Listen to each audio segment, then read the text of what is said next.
Hoje nós temos o orgulho de dizer, né, que temos uma empresa que nasceu aqui em Brasília, que era líder de mercado global em um segmento de educação chamado Educação Mediada por Tecnologia. Hoje, 8% de todo o ISS que é arrecadado no Distrito Federal é simplesmente da parte de serviços de tecnologia, não estou nem levando em consideração a parte de indústria, só a parte de serviços de tecnologia. Olá, meus queridos e minhas queridas, eu sou Saulo Bequiles, esse é o Rainmakers, o podcast onde você aprende com histórias inspiradoras de quem já fez chover. E hoje a gente está aqui com o Carlos Jacobino, ele que já foi assistente de pedreiro, vendedor de jornal, faxineiro e hoje tem um grupo empresarial multinacional com mais de 3.200 funcionários. Você vai aprender muito com esse cara aqui hoje, até porque esse episódio já seria especial por conta da presença dele, mas a gente tem meu querido co-host, Shiba Namastec. Esse que eu não preciso apresentar, porque já temos um episódio também com ele. Vamos deixar aqui em cima, mas é um cara que também é especialista em comércio internacional, em espiritualidade, um baita empreendedor, vai estar aqui ajudando a gente a extrair o máximo do Jacobino. Prazer, muito obrigado por você estar aqui. Prazer, Saulo. Muito bom, meu grande amigo. Prazer revê-lo. Quem é Carlos Jacobino? Uma boa pergunta, né? Acho que, acima de tudo, é um guerreiro, né? Eu sou paraibano, eu nasci numa cidadezinha chamada Ibiara. Ibiara fica no sertão paraibano, sertãozão mesmo, né? Mais ou menos 600 quilômetros da capital, de João Pessoa.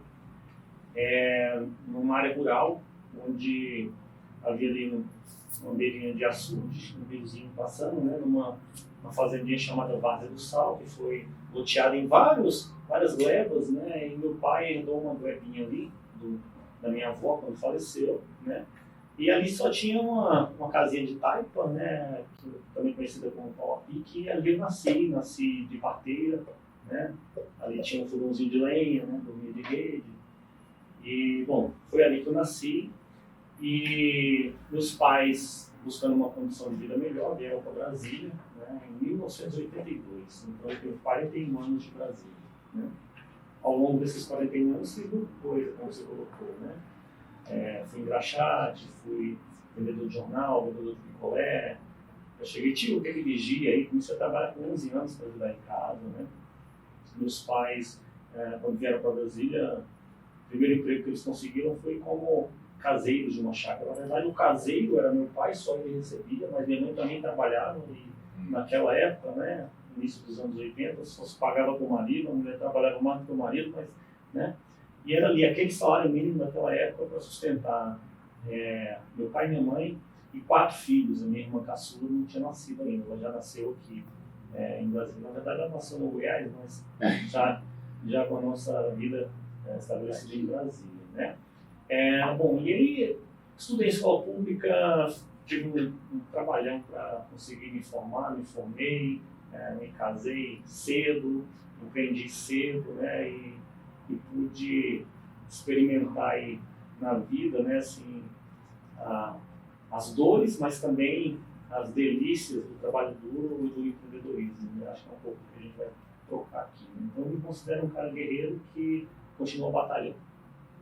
Maravilha, vou passar a bola para o Giba então, com a primeira pergunta. Rapaz, vocês não têm ideia da alegria que eu estou, porque dividir essa mesa aqui de entrevista com o Saulo já é uma responsabilidade, mas uma honra, viu, meu irmão? Muito grande. E particularmente porque o convidado é Carlos Jacobino.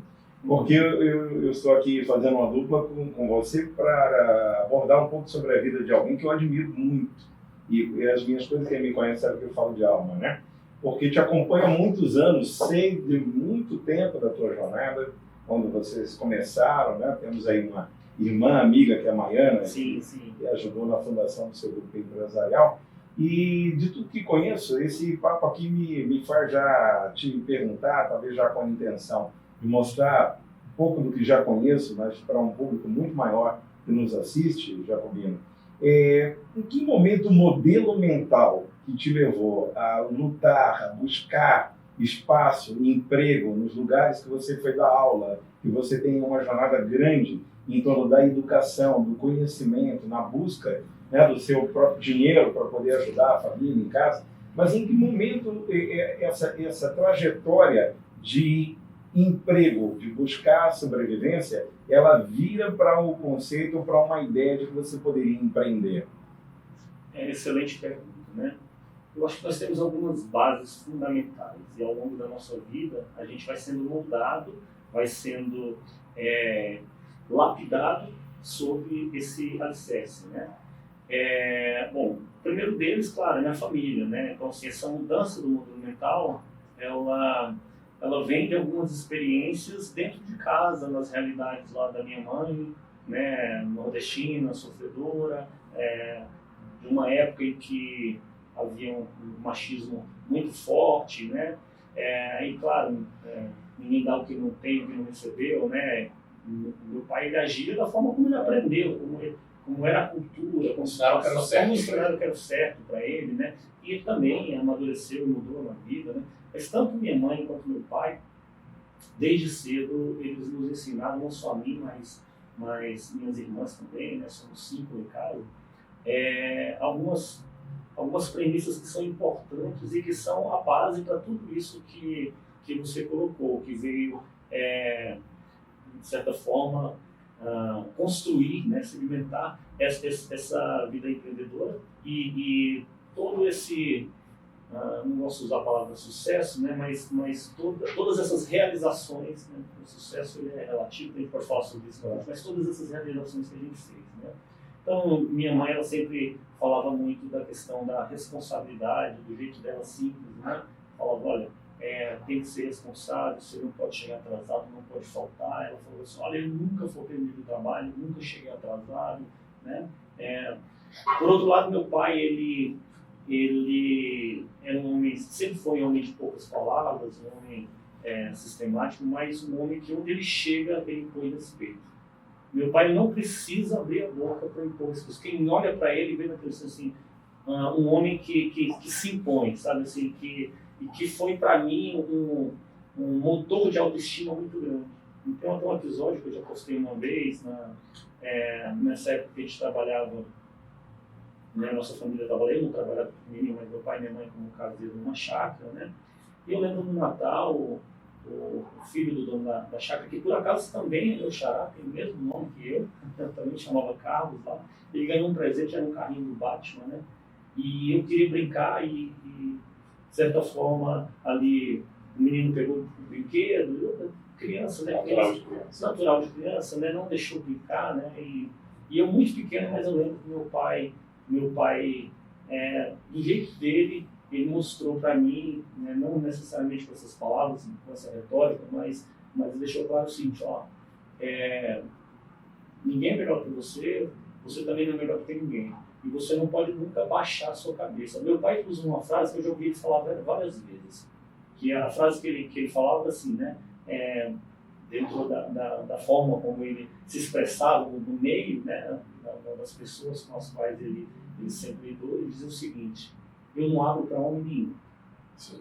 Ele está falando ali não só do ponto de vista físico, que assim, se quiser tirar uma, né, para cima dele, que ele não tem medo, que ele encara, mas também do ponto de vista da autoestima, do ponto de vista de que ninguém é melhor do que ele. Teria tudo para ter uma autoestima baixa, né? Teria tudo para ter uma autoestima baixa. Nordestino, sofredor, trabalhando, foi pedreiro. Quando eu trabalhei como servente de pedreiro, ou seja, tudo que a sociedade joga a pessoa para baixo, ele teria tudo. Mas ele não. Ele tem os erros dele, né?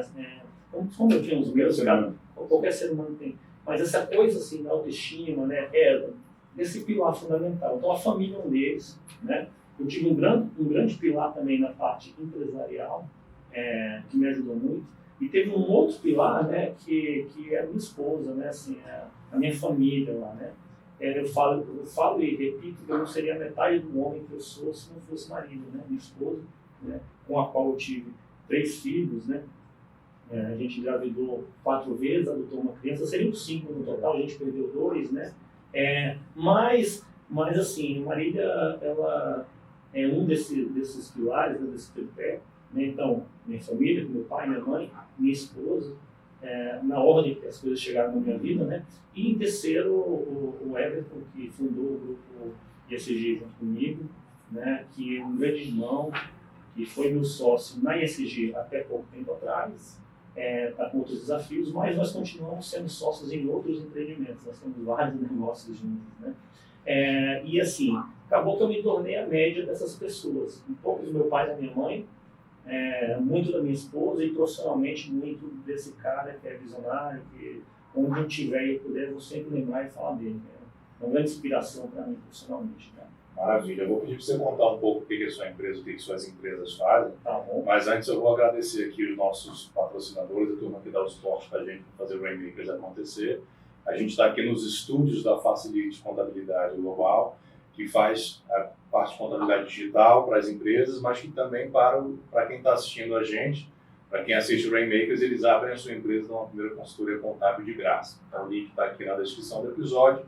Você entra em contato com a Facilite e vai ganhar essa assessoria aí. Assim como Miquiles Tavares Advocacia Empresarial, afinal de contas, o nosso trabalho lá na Miquiles é fazer o empresário empreender tranquilo, sem problemas jurídicos, com essa segurança. O que suas empresas fazem? Bom, é uma boa pergunta, né? A primeira empresa que nós abrimos se chamava Intellit.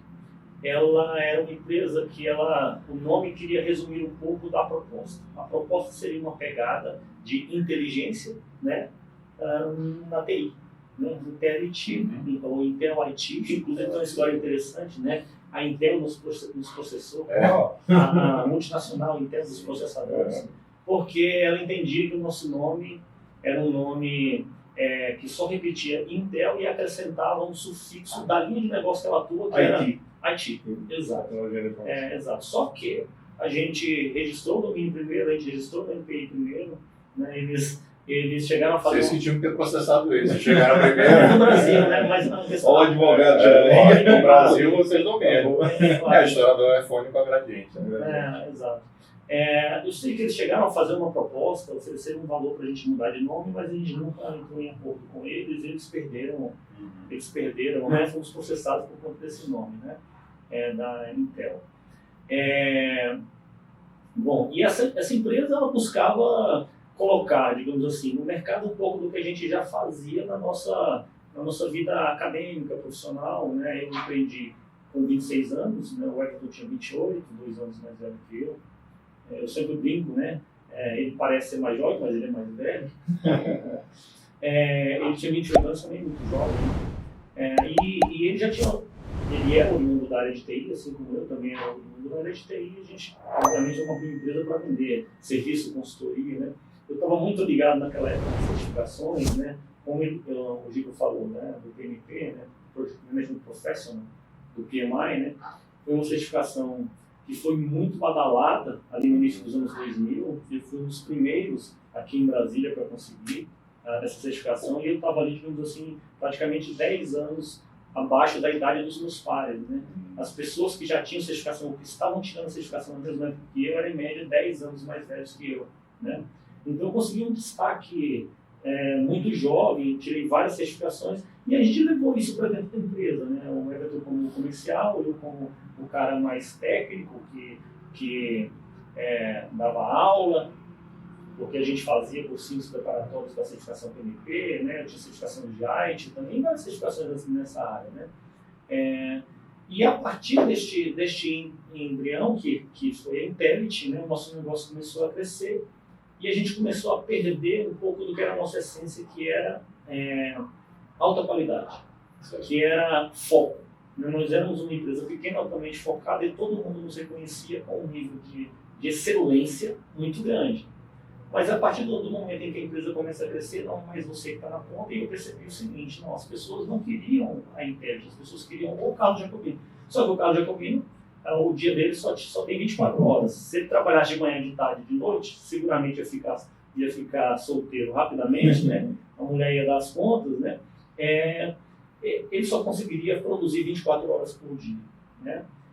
Então, a gente começou a especializar os assuntos, dividindo em outras empresas, em outros segmentos, e começamos a criar novos CNPJ e crescer como um grupo, né? Então, a primeira empresa, o que as empresas fazem? Foi essa de TI, por uma questão de foco e não perder a excelência. Nós criamos empresas nichadas. Então, eu tenho uma empresa que cuida só de TI, eu tenho uma que cuida só de software, capital humano, eu tenho uma que cuida só de serviços. E aí a gente começou a especializar, né? E hoje, na verdade, entre a pandemia e sai a pandemia, muitos desenhos e redesenhos aconteceram, vendemos empresa, recompramos empresa que a gente vendeu, compramos empresa, descompramos empresa que a gente tinha comprado, muita coisa aconteceu, mas hoje, assim, as grandes linhas de negócio, nossa, todas elas têm tecnologia de ponta e são educação, né? Hoje o nosso carro-chefe, hoje nós temos um orgulho de dizer, né, que temos uma empresa que nasceu aqui em Brasília, que era líder de mercado global em um segmento de educação chamado Educação Mediada por Tecnologia. Nós somos os maiores do mundo. Temos já mais de 500 mil de alunos carteirados e uma rotatividade de mais ou menos 60 mil alunos por ano. Não é qualquer brasileiro que pode dizer que é o maior do mundo, não. Não é qualquer brasileiro, Qualquer brasileiro. Mas é brasileiro, que nem se supõe, né, que possa ter uma empresa com essa envergadura. Né? Exato.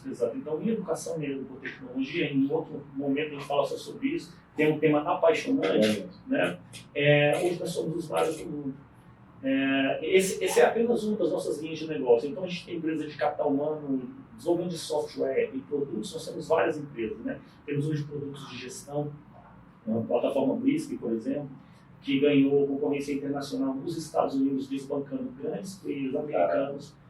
Nós temos um produto de PPM, que é Project and Portfolio Management, com alguns acréscimos, né? Mas no quadrante mágico do Gartner, classificado como PPM, que é o Brisk, a gente venceu uma concorrência internacional na CUNY, que é uma das maiores redes de universidades dos Estados Unidos, que é lá do estado de Nova York, tem mais de 400 mil alunos, e o produto que hoje faz toda a parte de planning deles e gestão de projetos é um produto nosso. Nessa concorrência a gente venceu a Oracle com Primavera, vencemos a Computer Association com o CA, com Clarity, né? Vencemos a CA com Clarity, CA Clarity, né? E vencemos a Microsoft com a suíte do APM.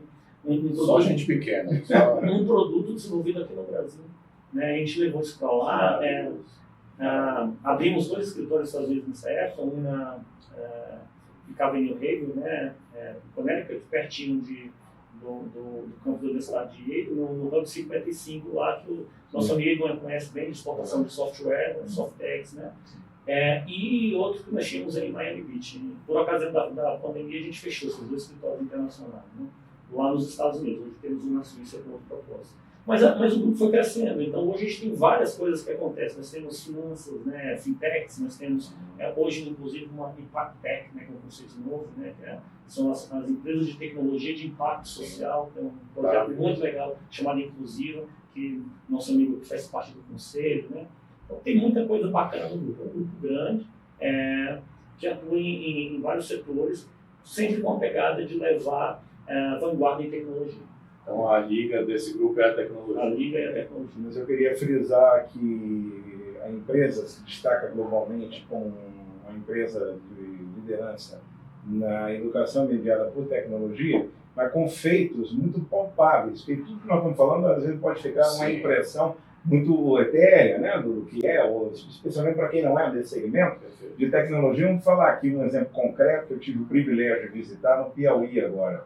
O projeto Canal Educação, que é provido 100% pelo uma das nossas empresas, chama Horus. A Horus. E esse trabalho foi responsável em auxiliar o governo do estado do Piauí a ascender da condição de último lugar no IDEB para a 9ª posição do país, porque conseguiu dar uma solução de educação para muito além de e-learning, chamada educação à distância, um modelo de educação que consegue fazer com que se chegue na ponta, em mais de 900 polos diferentes em todo o estado, um conteúdo, uma qualidade de ensino, de didática e de uma metodologia pedagógica muito avançada para regiões em que um professor de matemática está dando aula de biologia, porque não tem lá professor, e essa não é uma realidade, infelizmente, da educação só do Piauí, brasileira. E o grupo conseguiu, então, dar soluções usando satélite, uma transmissão um projeto de infraestrutura muito caro, mas também de um padrão de qualidade pedagógica que ajudou a esse resultado. Então, para os nossos queridos telespectadores tangibilizarem um pouco mais, que é a tecnologia, isso e aquilo, mas é transformação social direta através da educação. Deixa eu só fazer um recorte aqui mais específico. Se você pegar apenas o nível médio, né, o ensino médio, o Piauí já está em 6º lugar. Quando você pega a nota geral do IDEB, ele está... O problema da nota geral do IDEB, que está em 9º lugar, é porque tem a parte do município, né? E o nosso trabalho lá é com o Estado, né? E tem mais, a nossa perspectiva é passar para o 3º lugar no IDEB desse ano, porque as projeções das notas dos alunos vão apontar para isso. O Piauí é o único estado que, recorrentemente, nas últimas 10 avaliações do IDEB, do mundo do país, que conseguiu sempre notas superiores à avaliação anterior. Ou seja, tem uma escala crescente de avanço na educação, né? E 100% dessa mudança ocorreu após a implantação do Plano de Educação, que é 100% provido pela OBS. Toda a infraestrutura tecnológica, os laboratórios, os polos tecnológicos que acontecem nos 225 municípios do estado.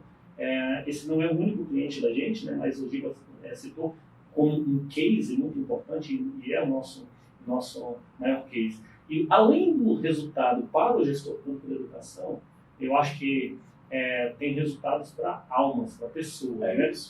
Nós temos alguns alunos, né, que estão hoje tendo acesso a coisas que dificilmente eles teriam. Veja bem, como funciona. Minha filha faz medicina, né? Ela fez 6 vestibulares, passou em 5 universidades. Mas ela é privilegiada, porque ela pode estudar nas melhores escolas particulares que existem, que têm condição financeira. A turma lá do Piauí, que está 200, 300, 400, 700, 800 quilômetros da capital, não tem. Ele tem que estudar naquela escola pública municipal que está lá. E a gente está conseguindo colocar aluno 100% de escola pública, de município, que mal tem energia, em medicina na Universidade Federal. 100% no canal de educação, 100% estudando alunos nossos, né? Nós tivemos o Rafael, nós tivemos o Matheus de Talveiras, nós tivemos... Fora que os nossos alunos, eles são quase todos em tempo integral, porque quando ele não está em aula no contraturno, ele está no canal de educação, no projeto nosso, ele está fazendo curso técnico profissionalizante, ele está fazendo preparatório para o Enem. A gente tem uma grade fantástica. Então, os resultados eles são muito mais do que indicadores que o gestor público corporativo. É o impacto social, mudança na vida das pessoas, transformação nas famílias todas. Isso é o que me alegra. E é o que me fez chorar muito lá, né? Porque você traz, que no final das contas é o nosso propósito. Você quer mais água? Não, tem mais água aí para ele. O nosso propósito aqui, no final das contas, é fomentar o empreendedorismo. E você vê o empreendedorismo aliado à tecnologia e impactar um estado inteiro, né, dos números macros que a gente está falando, que é uma maneira de você enxergar, mas outra maneira de você enxergar é lá no micro, né? É aquela pessoa impactada, aquela família que foi impactada e que gera um efeito cascata, um efeito borboleta, né? Porque essa pessoa que você botou lá, você ajudou ela, né, a se colocar em medicina, a família dela vai ser impactada, a descendência dela. Você vai ter impacto aqui depois de você morrer. Gerações. Exato, né? Então isso é bonito, porque hoje a linha de negócio de educação voltada para tecnologia, ela é muito rentável para nós, né? Assim, ela tem um EBITDA muito bom. Ela tem uma possibilidade de expansão gigantesca. Nós estamos hoje a menos de 3% do nosso mercado potencial. Ou seja, a gente tem um mercado ainda gigantesco. E olha que eu estou falando de uma empresa de dezenas de bilhões de faturamento. Deixa eu aproveitar para a linha raciocínio, desculpe te interromper. É que eu quero fazer uma pergunta em cima do que você está falando. O que você pode revelar de número para a gente ter uma ideia de grandeza? A gente já falou que 3.200 funcionários. Quantos CNPJs? Em onde, que lugar você está? Bom, veja bem, como nós temos... Só te explicar um pouco da nossa estrutura, né? A ISG, que tem esse nome por conta da primeira empresa, é uma empresa chamada Intellit. Quando a Intellit virou um grupo, e aí a gente criou o conceito de Intellit Smart Group. Não mais de uma empresa inteligente, mas de um grupo inteligente, né? E em cada empresa deste grupo eu tenho acordos societários diferentes, tenho NDAs, algumas coisas, né? Mas eu posso te dar aqui alguma noção aqui do grupo, né? Hoje nós temos 19 CNPJs, são bastante, né? Nem todos esses CNPJs eles são marcas comerciais. A própria ISG não é uma marca comercial, ela não emite nota fiscal, ela é uma holding pura, você entende muito bem o que é isso, né? O Dr. Saulo é especialista nesse assunto, expert, né? Então nós somos uma empresa. O meu CPF só está como acionista na ISG, que é uma SA de capital fechada. Em cada uma das empresas embaixo, nós temos estruturas societárias, nós somos majoritários em 100% das empresas. Eu já estou adorando essa estrutura aqui, que eu adoro fazer isso. Não tem nenhuma empresa no grupo em que a gente não seja majoritário. Né? Esse ano nós adquirimos mais 2 empresas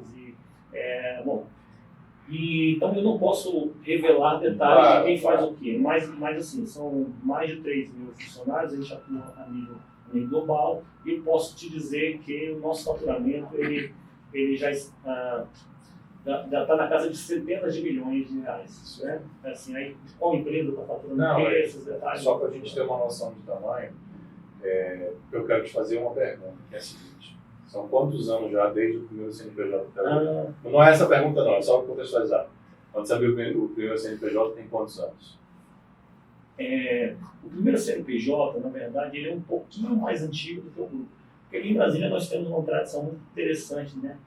Não é uma tradição, mas um modus operandi do funcionário PJ. Sim. Tem aquele cara que é funcionário, mas abre o CNPJ, mas na verdade ele está trabalhando em emitir a nota fiscal com então, se descontar esse CNPJ, 17 anos. São 17 anos em que você começou lá sozinho com seu sócio, o Everton, né? Perfeito. E hoje a gente tem um grupo desse tamanho. Começamos eu, Everton e o Fernando. O Fernando saiu no primeiro ano. Certo. Por isso que eu me remeto basicamente ao Everton, né, nessa fase, porque ele quem comeu muito sal comigo, né? Comeu muito poeira, nós tivemos muitas alegrias, mas também muito sangue, suor e lágrimas aí foi derramado ao longo dos 17 anos, né? A Mariana, ela entrou 3 anos depois, 2009, que ela foi, digamos assim, cofundadora, porque o CNPJ da Interit mesmo, ele só surgiu em 2009. Em 2006 a gente utilizava 2 CNPJs. Um que é o da Horus hoje, que era CMM. CMM significava Carlos, Marília e Mariana. Eu, minha esposa e a minha filha. A filha que existia na época. A filha que existia na época. E o outro CNPJ era HF, que era Everton Ferreira, que era o CNPJ dele, né? Lá na época. E a gente operava com esses 2 CNPJs, e quando a Mariana veio, a gente abriu a gente já utilizava a marca Interit como fantasia, não como razão social, e a gente abriu uma razão social no Interit, né? Mas o que eu queria te perguntar, já para mim, é o seguinte: qual foi a principal decisão que você tomou nesses 17 anos que você acha que tem o maior impacto no fato de vocês terem começado lá pequeno e estar hoje com 3.200 funcionários? Eu acho que assim, até um pouco difícil de compreender, mas assim, a decisão de crescer. Mas todo mundo quer crescer, mas você tem que decidir crescer, porque você tem que pagar o preço. Todo mundo quer emagrecer, mas nem todo mundo quer pagar o preço. Exato. Crescer é a mesma coisa. Por exemplo, se endividar, tomar risco. Eu vou lhe dar um exemplo aqui. As pessoas mais próximas sabem, acho que agora muita gente vai saber, né? A partir dessa... Tirando no meu grupo interno, eu nunca falei isso para ninguém. Mas assim, teve um dia em casa, lá no início da empresa, apareceu um investidor, não vou citar o nome dessa pessoa aqui, mas ele prometeu, digamos assim, um contexto para a gente, e ele, por esse contexto ele iria comprar um percentual da empresa e basicamente um valor irrisório em dinheiro e um valor razoável à época em facilities, para que a gente pudesse crescer. Então a primeira coisa que a gente pensou, vamos diluir o nosso equity para poder receber esse sócio? Vamos. E vamos utilizar desse facility para poder crescer. Não sou ingrato, pelo contrário, agradeço. Eu acho que se a gente não tivesse passado por isso hoje, nós não seríamos a empresa que somos. Mas aceitar este cheque nessa condição foi uma coisa muito difícil para nós, e nós tivemos que pagar o preço por isso. Eu, particularmente, ao final de um determinado período, quando acabou o facility, né, e a empresa não tinha condição de continuar pagando a taxa de consumo de capital que o facility estava impondo, né, então tinha que gastar X por mês, esse X era o aluguel, era o cafezinho, o papel, a internet, o espaço, toda essa estrutura, né. Então, olha, a gente consegue manter essa empresa com 5 vezes menos esse gasto pelo resultado que ela tem hoje. Então a gente procura esse sócio, ok, mas aí é o seguinte, se quiser sair, tem que comprar a minha parte. Ele fez isso, eu respeito, uma decisão de negócio dele, mas ele sabia que a gente não tinha condição de pagar naquele momento. E eu cheguei em casa, conversei com a minha esposa, eu já tinha trabalhado bastante, graças a Deus eu sempre ganhei bem, mesmo antes de ser empresário, sempre ganhei muito bem. Nesta época, estávamos eu e Maiana no front dessa situação, e eu tive que tomar uma decisão difícil. Cheguei para minha esposa e falei assim, a única coisa que a gente conquistou ao longo da nossa vida inteira foi essa casa aqui. Tudo que a gente ganhou, você e eu, porque minha esposa sempre trabalhou, pesado, guerreira também, está aqui nessa casa. Se eu quiser sair dessa situação, a gente tem que entregar essa casa para ele e começar do zero. Você topa? Você topa? E ela não piscou, não pestanejou. Assim, vai, amor, pode ir. Se a gente perder, a gente começa de novo. Isso é uma parceira. Isso é uma parceira. Vamos. E aí, o que eu fiz? No outro dia, eu cheguei no trabalho. Já tinha filhos. Já tínhamos 2. Que deixa a situação Bem bem mais mais dramática. Então, cheguei lá, isso foi no final de 2010.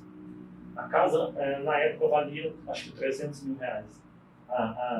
Era o que ele queria pela parte dele. Ele pagou 100 mil reais em facility e ele queria 300 mil, 3 vezes mais em um ano. Né? E aí eu peguei a chave da casa, balancei e falei assim, olha, dinheiro é que eu não tenho, mas eu tenho essa casa, você pode mandar um corretor avaliar, ela vale tanto, se você quiser, passa as contas para cá, devolve as contas da empresa e leva a casa. E assim foi. Né? E essa casa, ela foi, digamos assim, a semente, né? O germe de algo que foi muito positivo. Uma das minhas áreas de atuação hoje, está no briefing que eu mandei para vocês, é a área imobiliária. Né? Hoje nós temos uma carteira imobiliária que minha esposa administra, né? Dezenas de imóveis, né? Mas o germe, o capital semente foi essa casa que ela topou e era tudo que nós tínhamos que botar no negócio. Então, decidir crescer é uma decisão difícil, porque você tem que tomar, você tem que ter coragem. E depois que você botou o pé, né, não tem volta mais, você tem que ir. Né? Desistir não era uma opção. Não era uma opção desistir. Né? Então, isso foi uma coisa que foi muito significativa, né, para mim e para minha família. Eu sei que pouco mais de um ano depois, aliás, pouco menos de um ano depois dessa situação, dessa casa, eu fiz o meu primeiro milhão. Com 31 anos, né? Mas eu tive que ter coragem. E com esse primeiro milhão, a gente comprou um terreno e construiu uma casa muito maior e mais bonita. Nós ficamos morando de aluguel naquele meio tempo. Ficamos morando de aluguel. Na verdade, nós ficamos morando de aluguel, pagando aluguel para ele. Olha. Na casa que você passou para ele, pagando aluguel para ele. Pagando aluguel para na nossa casa lá. Ficamos um ano pagando aluguel para ele, até porque depois que eu vendi a minha casa, comprei um terreno, esse terreno eu comprei financiado pela Caixa e fui construir outra casa. Então, enquanto a gente se mudou para essa casa nova, até foi engraçado, a gente terminou a primeira parte de cima da casa, que era o que o dinheiro dava, né? Então só tinha vidro na parte de cima, na parte de baixo não tinha vidro. A escada que a gente subia, no projeto era uma escada muito bonita, eu me orgulho dessa escada, uma escada que foi feita em balanço. A coisa mais linda do mundo, a arquiteto projetou, mas eu não tinha dinheiro para fazer esse cara na época, né? Então o pedreiro, ele pegou aqueles restos de madeira da obra, sabe? Aí ele fez uma escada ali improvisada e a gente passou mais de um ano subindo. Escada de madeira. Nessa escadinha, não era uma escada de madeira, era uma escada de resto de tábua de obra, daquelas tábuas cheias de prego e das colunas lá, né? Cara, mas a gente fez com alegria e Deus nos recompensou muito, né? Então, eu acho que assim, respondendo a sua pergunta, né? A decisão de crescer é uma decisão difícil. Todo mundo quer crescer, mas nem todo mundo quer pagar o preço. Quantas lições indicam? Inclusive, eu queria pegar um gancho que ele falou de Deus, e também pelo privilégio de conviver um pouco mais, ganhei até um presente do Carlos Jacobino, que me fez chorar, minha esposa também, embora ele não siga uma linha religiosa, como você sabe, específica, né, católica, né, ele é católico, e trouxe de Fátima um textozinho, né, eu respeito muito a figura extraordinária de Nossa Senhora de Fátima, né. Como que a espiritualidade, de alguma maneira, em todo esse percurso, ela influencia a sua tomada de decisão? De que maneira a sua ou religiosidade ou espiritualidade, como queira, você acredita que tem efeito sobre os resultados que você obteve? E quanto disso vem de berço? Então, o Papa Francisco ele fala que quem transmite a fé para os filhos é a mãe. Né? E eu estava falando sobre isso ontem com a minha esposa. Né? Eu não lembro o motivo pelo qual nós iniciamos essa conversa, mas eu sei que a gente acabou batendo neste contexto. Eu sei que a gente estava falando alguma coisa sobre os nossos filhos e sobre a importância do papel da mãe, que o pai nunca vai ser, nem perto, nem que queira, porque ele vai ser uma mãe e vai ocupar o espaço do mundo. O pai também tem o seu papel, o seu espaço. Né? E minha mãe, ela sempre foi uma pessoa de muita fé católica, de um coração voltado a Deus, temente a Deus muito grande. Ela não é daquelas católicas de estar todo dia em missa, mas ela todo dia à noite botava a gente para rezar, vai rezar, ensinou a gente a rezar em casa, botou a gente para cumprir aquilo que era a liturgia própria ali, os ritos e os sacramentos da Igreja Católica, né? Então, o batizado, a primeira comunhão, o crisma, né? Incentivou a gente a frequentar grupos jovens, né? Eu também tenho música como hobby, né? Eu toquei numa banda, né?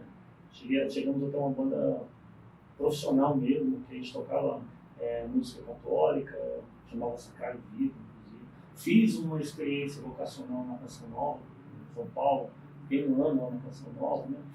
Todo esse lado espiritual, ele é uma base para tudo que você faz, para um trato com o funcionário, para uma situação de justiça que você tem que tratar, para uma decisão. Muitas vezes você não sabe, mas aquele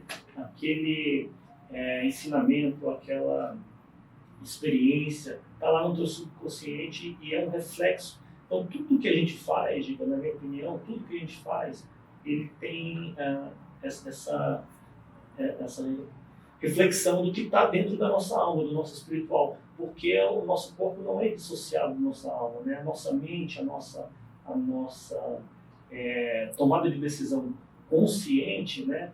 Ela é construída em cima de todo um modelo mental, cognitivo, que tem como base fundamental a espiritualidade, né? O ente é a essência. Né?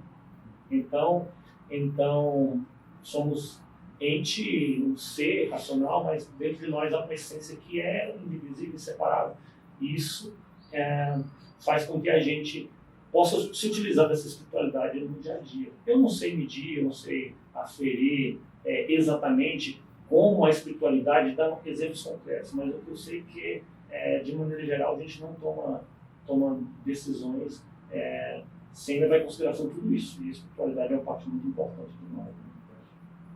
Como é que é liderar 3.200 pessoas? É um desafio, né?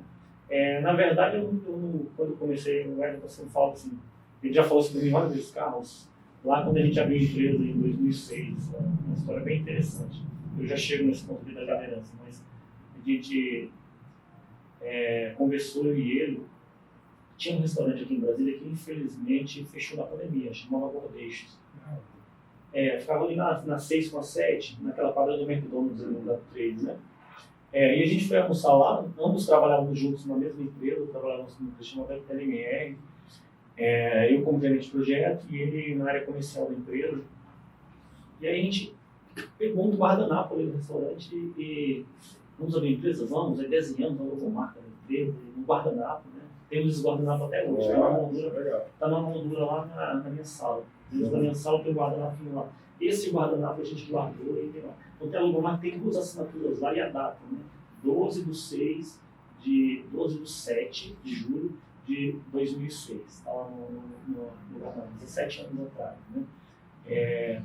E ele fala o seguinte: se alguém dissesse pra gente, vamos voltar o filme lá naquele dia que a gente assinou o guardanapo, e diz assim, um dia você vai ter 200 funcionários, você está brincando, um dia você vai ter 1.000 funcionários, que é isso, cara, um dia você vai ter 2.000 funcionários, e aconteceu, né? Então, assim, eu não lidero diretamente essas pessoas, eu acho que, assim, E nem fiz nada sozinho. Eu estou o tempo inteiro falando da minha esposa, estou o tempo inteiro falando do Everton, estou o tempo inteiro falando da Maiana e de várias outras pessoas.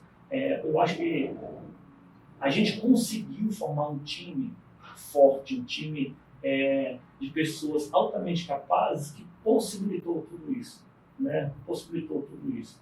Inúmeros CNPJs, dezenas de funcionários, milhares, centenas de milhares de funcionários. Então, eu acho que a liderança independe do número de pessoas, né? Eu acho que assim, o principal é o propósito, né? E quando você tem um propósito, você não precisa se preocupar em liderar, as pessoas vão atrás do propósito, né? E a gente tinha um propósito muito claro de construir uma coisa que fosse bom para nós, para as nossas famílias, que gerasse renda e que fosse próspera, né? E graças a Deus, nossa empresa é uma empresa muito próspera, né? A gente fez muitos ricos aqui, né? Acho que no making off a gente conversou antes de abrir a câmera, né?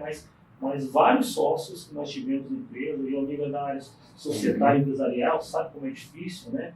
Eu digo que a área societária é mais difícil de lidar do que a vida do casamento, né? Ou seja, a relação societária é mais difícil do que a relação de casal, porque na relação societária não tem sexo, né? Pelo menos não deveria ter, né? Ou pelo menos não o prazer está noutra dimensão. Exatamente, não tem sexo, não tem um afeto, não tem um carinho, né? Porque em casa você briga, você concilia, você tem um contexto todo favorável, né? E nós temos orgulho de poder olhar para trás e saber que todas as pessoas que passaram pela nossa empresa saíram melhor do que entraram, e nós não temos uma dissidência, nós não temos um processo de natureza empresarial nenhum. Nunca tivemos um sócio que questionou a saída, todos os sócios, e olha que são dezenas de empresas, né? Empresas que a gente comprou, empresas que a gente vendeu. Ou seja, vários sócios passaram aí. Vários sócios passaram e a gente nunca teve um processo de justiça. Tem um ditado popular que diz o seguinte: ter sócio é um mal necessário. Queria saber o que você acha dessa. Se você eu discordo. Eu não acho que ter sócio é um mal necessário. Eu acho assim que a Bíblia fala que quem achou um amigo achou um tesouro, encontrou um tesouro. Quem encontrou um bom sócio também encontrou um tesouro. Né? Eu acho assim que ninguém faz nada sozinho. Ninguém faz nada sozinho. Hoje eu sou o único remanescente na SG, né? O Everton que fundou junto comigo, o Fernando. O Fernando trabalha conosco hoje, mas passou vários anos fora. O Everton estava conosco até esses dias, está em novos desafios, né? Continua sendo meu sócio, mas hoje eu sou o único remanescente lá na SG. Mas com certeza absoluta, uma humildade tremenda de dizer que nós não teríamos chegado onde nós chegamos se fosse só eu. Mas não tem a menor hipótese. Não tem a menor hipótese. Eu precisava de um cara visionário como o Everton, né, ali do meu lado. Eu precisava de uma pessoa trabalhadora como a Maiana, que é eu vou usar uma palavra que pode parecer pejorativa, mas não é um elogio, um trator. Ela é um trator para trabalhar, sabe assim, ela não tem tempo ruim. A Maiana pariu o menino um dia, no outro dia está trabalhando. Eu falei, não, Maiana, tira um dia para descansar. Não, e assim, não teríamos feito o que a gente fez, chegado onde a gente chegou, se dependesse só de mim, certeza absoluta, né? Então, não há como pensar diferente. Então, quem achou um bom sócio, achou um tutor. Da mesma forma como quem achou um mau sócio, né? Arrumou uma confusão. Então, eu acho que assim, você deve pensar muito bem com quem você se associa.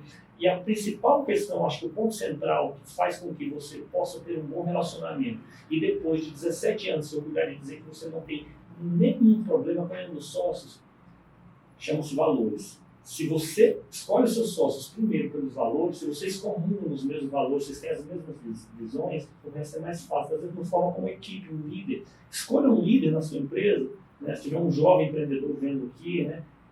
Se eu puder ensinar alguma coisa ao longo desses 17 anos para você que está começando agora, escolha o seu colaborador primeiro pelo valor, depois pela competência técnica. Porque a competência técnica você dá um treinamento, você paga um curso, ele adquire. Agora, se ele não tiver o valor, da mesma forma o seu sócio, um valor que é compatível com o seu, aí não dá certo. As pessoas costumam escolher sócio assim, mas ele é meu amigo, ele é meu primo, ou ele é meu irmão, ou ele tem dinheiro. Cara, isso aí é commodity, né? Você arruma outro amigo, outro primo, alguém que tem dinheiro. Mas alguém que tem os mesmos valores, eu concordo plenamente com a tua visão, é raríssimo. Mas quando você acha, a chance disso dar certo é enorme. Agora, se tratando de valores, eu vi vira um pouquinho aqui o ângulo da percepção. Tô olhando justamente para isso aqui. Desculpa, a gente Quer abastecer. Vai abastecendo, eu quero tirar um monte de coisa dele aí. Minha bacia de vinho secou aqui. Abastece o vinho dele, eu quero coisa. um monte de coisa que eu quero perguntar para ele. Aproveitar que eu estou de Uber. Tranquilo, faz bem. Não, mas falando de valores, Saulo, me ocorre aqui também, pelo privilégio da convivência, de ter algumas informações, né?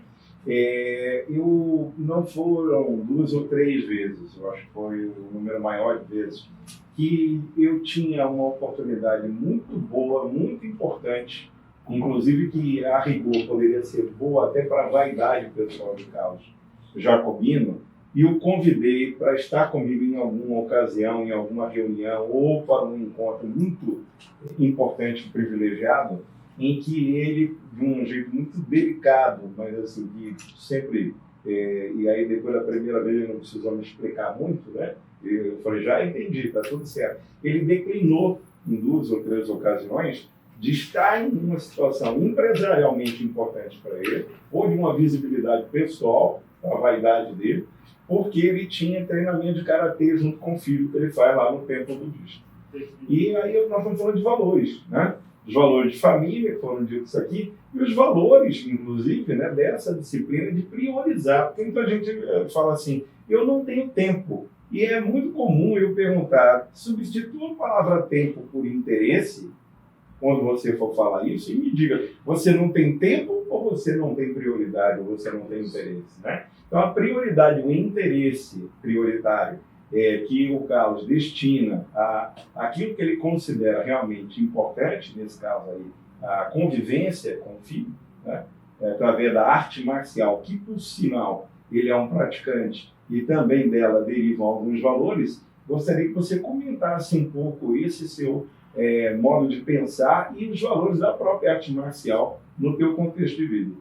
Muito bom. Eu acho que falando um pouquinho primeiro da parte de estar próximo da família, né? Assim, eu raramente trabalho às 18 horas. Raramente trabalho. Toda noite eu estou em casa para ter uma refeição com a minha família, para estar ali de alguma forma próximo, né? O meu filho mais velho, o Gabriel, a gente até ele sair de casa, a gente ia para a academia de manhã juntos, eu malhava com ele. Né? O meu filho mais novo, o Dudu, a gente faz karatê juntos, né? Faz a arte marcial, tá ali. A gente tem tempo, digamos assim, um tempo só pai e filho. A minha filha hoje, ela está com uma agenda muito cheia, porque está fazendo curso de medicina, mas inclusive combinei com ela que eu vou ensinar ela a tocar violão. Agora, assim, você vê direitinho, veja qual é o dia, porque na semana só me resta agora à noite a segunda e a quarta, né? Se você quiser, a gente já fecha para vocês esses dias também para a sua aula de violão, né? E quando eu tenho uma atividade dessa natureza, né, o Giba sabe, né, me convidou várias vezes para eventos com pessoas importantes que queriam trazer para mim visibilidade, mas para mim tem coisas que são eternas, né? Assim, quem lembra com quem Júlio César jantou tal dia à noite? Daqui a 2 anos ninguém vai lembrar com quem eu jantei ou deixei de jantar ou estar, né? Peguei Júlio César pelo qualquer outro, né? Alexandre o Grande, etc.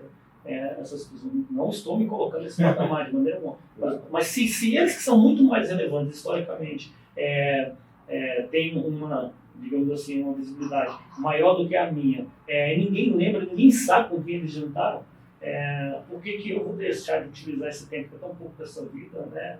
Se eu posso estar com a minha família, com meu filho, criando um momento que é eterno, né? Em troca disso, eu acho que não vale a pena. Para mim tem coisa que vale mais do que dinheiro. Graças a Deus a gente ganha bastante dinheiro ao longo da vida, né? Temos dinheiro hoje que nos dá uma tranquilidade, né? Mas assim, a família, a esposa, o filho, então raramente eu trabalho após as 18 horas. É muito raro. Às vezes acontece, então eventos, né? Exceções acontecem. E exceções acontecem, né? Então é um pouco disso, digo assim, de olhar para a família e priorizar. A arte marcial é uma coisa que entrou na minha vida, eu sempre gostei, né, de arte marcial, desde pequeno. Quando eu era pequeno, eu tinha vontade danada de fazer karatê, mas meus pais não podiam pagar. Não, só tinha lá em Sobradinho, onde eu morava, só tinha uma academia chamada Sol Nascente, ficava embaixo do hotel Alvimar, tinha um hotel chamado Alvimar, embaixo tinha academia. Eu ficava lá do lado de fora, o hotel Alvimar era do lado da feirinha, chamava Feira Modelo, a gente chamava de feirinha lá. E era onde eu vendia jornal no domingo, onde eu vigiava o carro. E muitas vezes eu saía da feirinha e ficava vendo os alunos pelo vidro do lado de fora com vontade de praticar e não podia, né? Então, esses dias eu mandei um vídeo pro Giba, treinando com o Thiago. Pois é. Aí, hoje tenho condição, né, de pagar uma aula de karatê para mim e para meu filho, né?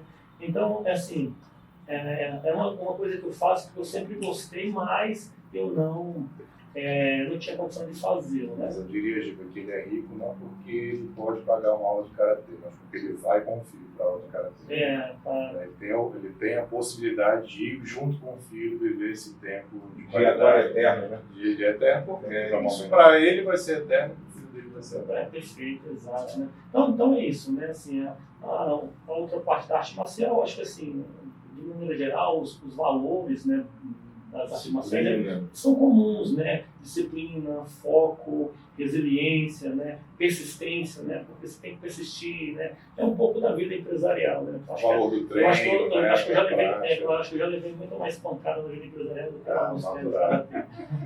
E nessa linha familiar, o que você aprendeu com seus pais, que se você pudesse escrever dentro do coração dos seus filhos, deixasse essa lição, você gostaria de passar para frente?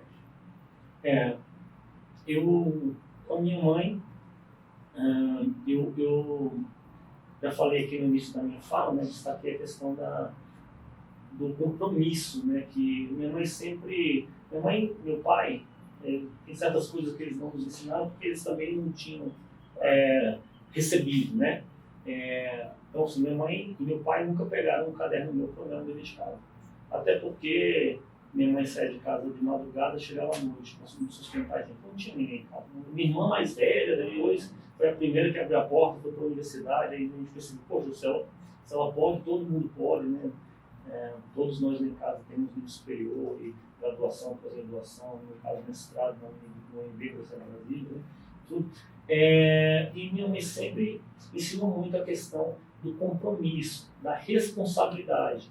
Né? Assim, olha, o que você pegar, pega para valer, faz bem feito. Eu sempre falava isso, tem que ter responsabilidade, tem que ter compromisso, tem que e principalmente a questão da fé, né? Eu acho que tem o lado do ora, mas tem o lado do labora, né? Ora et labora, né? Um dos maiores filósofos que existiu, né? Santo Agostinho, né?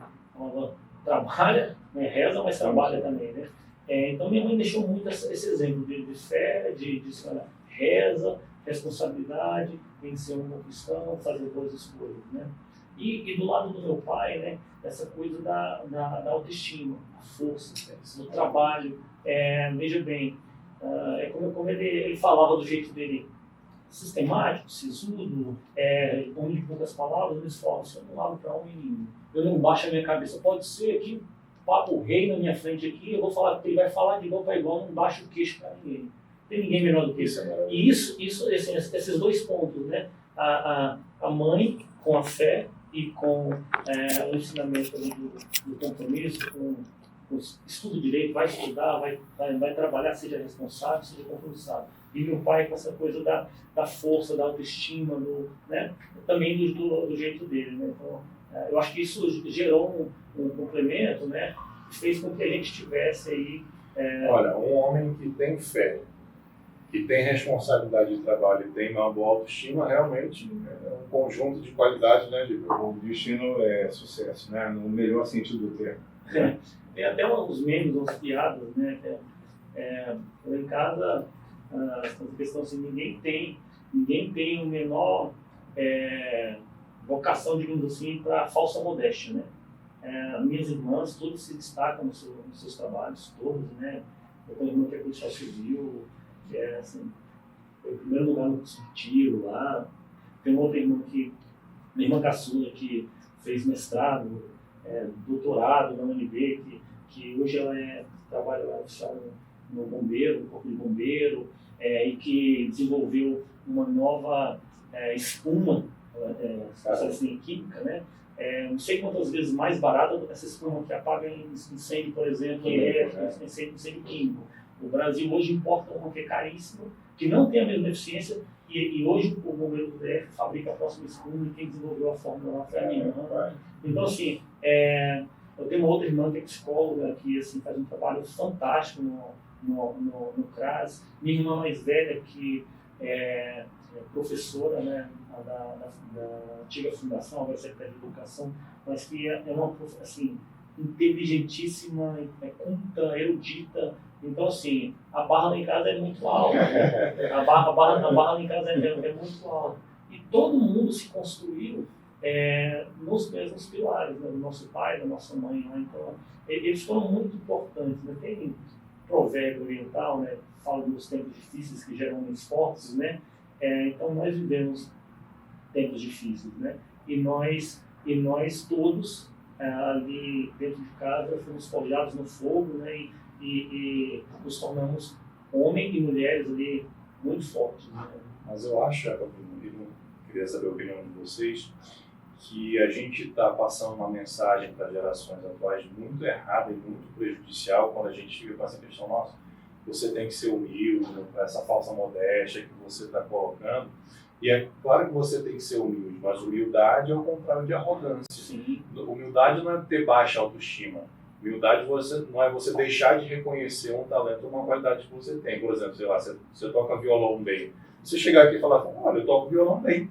Isso não é ser arrogante. Você está reconhecendo uma capacidade sua. Agora, a gente tem, por vias tortas, ou sei lá de onde que isso vem, colocado na cabeça das pessoas que elas têm que ser humildes a qualquer custo. Na verdade, elas estão ficando com uma baixa autoestima. Perfeito. Acho que você colocou tudo, né?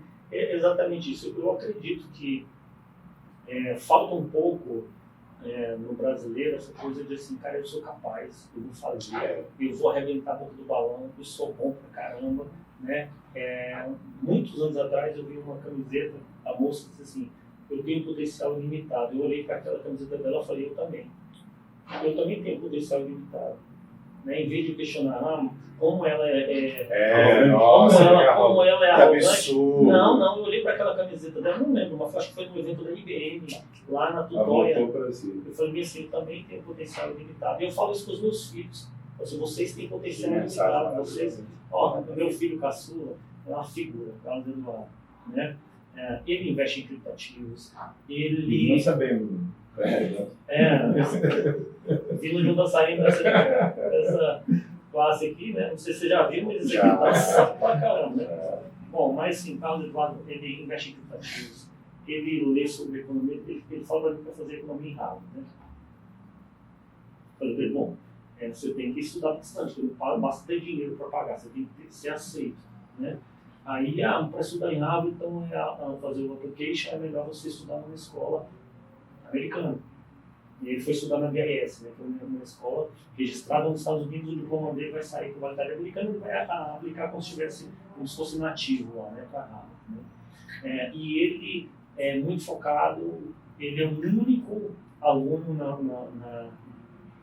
na classe dele lá que tira A em todas as disciplinas, né, ele é A em todas as disciplinas, ele é, assim, inteligentíssimo, super focado, brincalhão. A barra da casa é alta mesmo.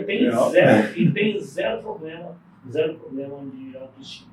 Assim, e a gente fala, você tem potencial ilimitado. Né?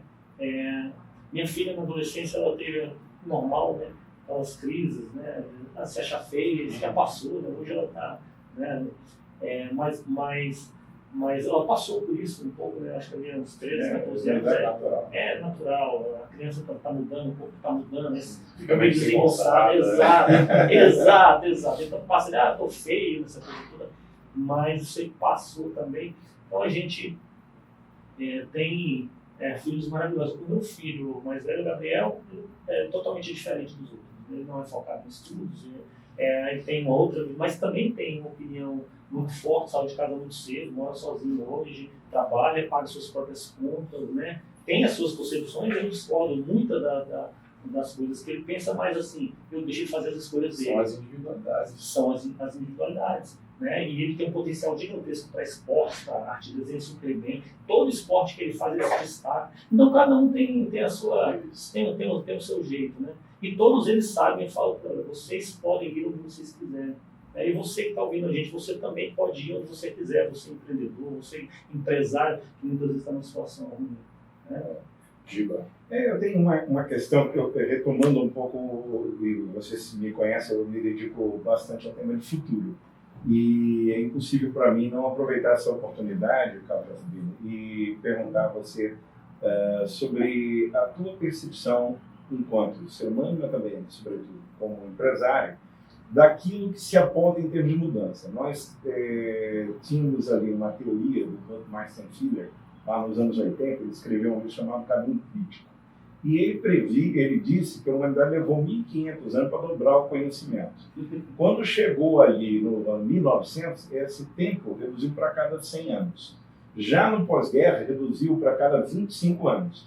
E não é impossível acreditar, não é difícil concordar, com o advento de computação quântica, que é um outro padrão de informática, com o advento de 6G, de Web 3.0, a própria inteligência artificial. Quer dizer, mudanças muito, mas muito rápidas vão surpreender modelos estruturados de governança, de gestão, sistemas e organizações de uma maneira geral, não só naquilo que é a estrutura tecnológica, mas os paradigmas e o conceito de gestão vai sofrer muito. Como é que o Grupo ISG olha para isso? Como que ele pretende contribuir na adequação dessa transição, que chamam de transição digital, mas eu chamo de transição e disrupção econômica, humana, né? Quer dizer, uma mudança de modelo, de patamar. O nível de preparação, de percepção de futuro que hoje o grupo tem para contribuir com essa transformação, sendo protagonista disso. Então, é uma pergunta excelente, né? Eu poderia começar essa resposta aqui dizendo o seguinte: não, nós temos um planejamento estratégico aqui para 10 anos e eu já sei o que eu serei em 2033. Eu já sei onde eu estarei, não, ninguém sabe. Ninguém sabe onde estará. Porque o mundo está mudando a uma velocidade que nunca mudou antes. Eu conheço o livro, né, Critical Path, o Caminho Crítico, né, e eu tenho algumas divergências conceituais, se é o conhecimento que está dobrando a cada 100 anos e agora a cada 2 anos e depois a cada mês. Né? Mas essa é a quantidade de dados. Né? Isso, é o ponto. Mas seguramente a quantidade de informações, o acesso à informação que nós temos hoje, ele dobra numa velocidade muito rápida. Né? Hoje, um menino de 10 anos de idade tem mais informação do que um imperador romano, do que o imperador otomano, do que qualquer imperador na história do mundo há mais de 1000 anos. Né? Então, assim, uma criança de 10 anos sabe o que está acontecendo em segundos do outro lado do planeta. E isso, de fato, tem gerado preocupações e tem gerado crises e ansiedade de forma generalizada. Tem um livro do Augusto Cury muito interessante que ele chama A Síndrome do Pensamento Acelerado, né? Que ele cunhou esse termo, né? Justamente por conta dessa necessidade que as pessoas têm de querer acompanhar tudo o que acontece. Isso é impossível. Isso é impossível. Empresarialmente falando, também é impossível a gente querer acompanhar tudo o que acontece. Claro, a computação quântica vai chegar, não é uma questão de se, de quando. A inteligência artificial já chegou, antigamente era teoria. A gente ficava vendo, por exemplo, pouco menos de 10 anos atrás, o filme do Avengers, o Homem de Ferro, conversando com a inteligência artificial e ela respondendo para ele em linguagem natural. Hoje você faz isso com o ChatGPT. Hoje você faz isso por voz, com o ChatGPT em voz. Do mesmo jeito, você pergunta e a inteligência responde. Exatamente da mesma forma como o Homem de Ferro fazia ali há 8 anos atrás, um Homem de Ferro, né? com a armadura dele, eu esqueci o nome da Jarvis. Exato. Então, assim, o futuro é hoje, né? Então, empresarialmente, Giba, a minha opinião é que a gente não tem como dizer, qualquer pessoa que vem aqui para dizer assim, não, nós estamos preparados, porque a gente, cara, você não sabe qual é a próxima grande onda. Ó, eu tive no Vale do Silício em 2016, 2017. Eu não lembro, mas assim, foi cerca de 7, 8 anos atrás. E no evento que eu tive lá, foi um Warp Open World, né? O palestrante ele falou que as 20 maiores empresas do mundo, né, estávamos em 2016, 2017, por aí, até 2025, sequer tinha nascido. E é verdade, assim, você pega aí grandes empresas que estão surgindo, estão crescendo, você vê o ChatGPT, né, a OpenAI, cara, o crescimento do ChatGPT em um mês é recorde, nada precedeu, nada. Atingiu 1 milhão de usuários. Não, 100 milhões de usuários em 100 milhões de usuários em menos de um mês. A Microsoft já portou 1 bi. Não, veja bem, então o que acontece? De fato, nós estamos vivendo uma coisa. Então, esses próximos 2 anos até 2025, seguramente grandes empresas, grandes marcas vão surgir. Nós estamos vivendo uma revolução no mercado financeiro, as finanças descentralizadas, a Web 3.0, né? Aí talvez eu deixe um pouco técnico aqui para o nosso amigo Saulo de Jongado, mas assim, nós estamos vivendo um momento em que o mundo está saindo de um paradigma de centralização para um paradigma de descentralização total, nos negócios, nos modelos de negócio, né? Deixa eu lhe dar um exemplo aqui. O homem gosta de música? Sim. Curte o quê? Não sou entendedor, mas gosto. Cara, eu curto rock dos anos 80, 90. Rock dos anos 80, AC/DC, por exemplo? AC/DC, um Pearl Jam. Ok, por exemplo, para você ir lá e curtir um AC/DC, você vai lá no Spotify, toca música. Ali o Spotify é uma plataforma que hoje é a líder global em distribuição de streaming de áudio, mas assim, o Spotify vai morrer. Eu falo para você com toda certeza. Né? Por que ele vai morrer? Porque ele é um modelo centralizado. Veja bem, toda vez que você escuta uma música do AC/DC, a banda lá na Inglaterra recebe, os proprietários dos direitos autorais recebem $1 de dólar por esses toques. Né? Mas você paga uma assinatura aqui no Brasil de R$20 por mês, $5. Então, veja bem, você tem que ouvir 500 músicas no mês. E eu tenho certeza absoluta que às vezes tem um mês que você não abre o Spotify. Às vezes você passa um mês inteiro sem abrir o Spotify. Você vai abrir uma festa, vai tocar o dia inteiro. Mas muitas vezes você vai passar meses e meses e todo mundo paga o Spotify. Isso é um modelo centralizado. Já existe hoje um protocolo chamado Audius, né, que tem um token chamado Audius, em que você contrata a música diretamente de quem tem o direito autoral da música, do artista. E você ouve a música. Aí sabe o que acontece? Você não paga mais uma assinatura mensal, você só paga quando usar, e você, em vez de pagar 1 centavo, você paga 5 centavos de dólar, o cara recebe 500%, 5 vezes mais lá da ponta, né? Você paga 100 vezes menos, porque de 5 dólares você só paga 5 centavos, não tem intermediário, todo mundo fica feliz. Né? Todo mundo fica feliz. É uma revolução social, na tua opinião, a Web 3.0? É uma revolução tecnológica que inevitavelmente provoca uma revolução social, né? Uma revolução comportamental, na forma como as pessoas elas se portam em grupo, ou seja, social, mas também na forma individual, comportamental, como elas consomem conteúdo, como elas consomem informação, né? E como elas vendem informação e vendem conteúdo. Veja bem, nós tínhamos uma época em que a Rede Globo aqui no Brasil parava absoluto. Sim. Parava absoluto. Hoje você tem um público muito maior na internet do que isso tem. Ela ainda tem um poder muito grande. Principalmente nas gerações mais antigas, né? Ela tem um poder porque ela acessa muitas casas ainda.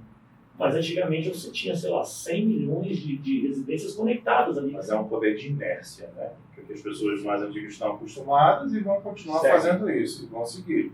As novas gerações não vão seguir isso. As novas gerações não usam TV a cabo. Não, eu que já não sou tão novo assim, eu não tenho TV a cabo. Não tenho, eu estou preocupado se a minha internet é boa. O resto, o conteúdo, eu acesso via internet. Com baixa latência, 5G, depois 6G, você vai acessar cada vez mais rápido do que quer. Então, falando de futuro, Gico, assim, o que nós temos feito, tá? A gente tem, enquanto grupo, pivotado constantemente o nosso modelo de negócio. Dia a dia. Assim, eu acho que a empresa que vai sobreviver, que vai ser grande no futuro, é aquela com maior capacidade de adaptabilidade. Darwin já mostrou que os animais que prosperam não são os mais fortes, não são os mais rápidos, não são os mais inteligentes. Nem o mais forte, nem o mais rápido, nem o mais inteligente. São aqueles que se adaptam melhor. São esses que sobrevivem.